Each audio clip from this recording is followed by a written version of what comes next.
we need to go ahead and start InDesign. And down on my dock, I can see this little thing that says InDesign Adobe CS5. Now, if you can't find it on the dock, we can always go up to the searchlight or spotlight and start typing in InDesign, and Spotlight should be able to find it very quickly. You can just double click from this area and we'll start up the program. Well, I'm going to start it from the dock because it is on my dock.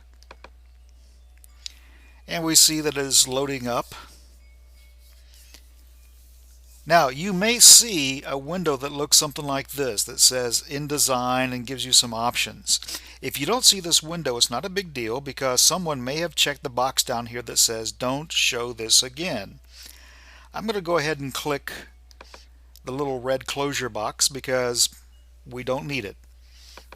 And I'm going to go up to File, slide down to New, then slide over to Document.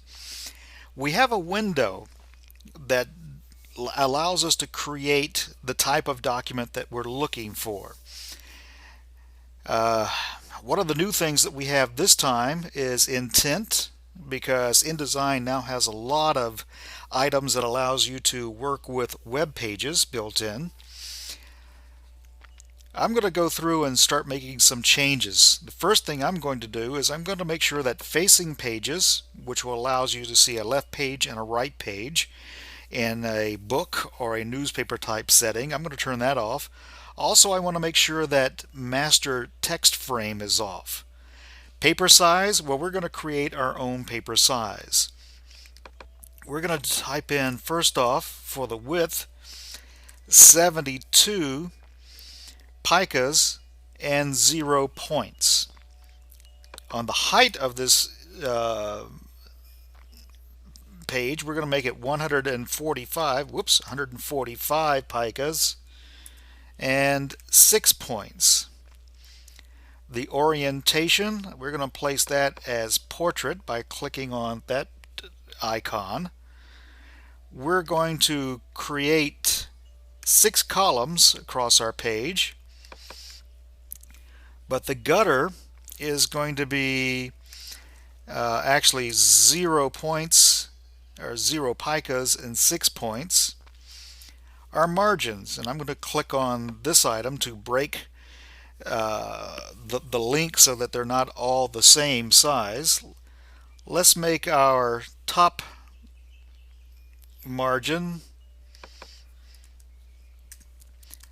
7 picas and 6 points. Let's make our bottom margin 9 picas. Let's make our left margin 1 point and 1.5 picas.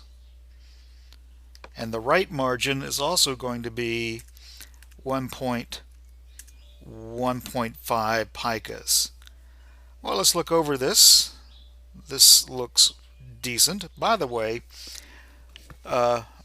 most newspapers have discovered the world of inches, but for this particular assignment, we're going to talk in picas and points just to let you realize that this is a valid measurement that is used sometimes in printing and publishing of newspapers and books.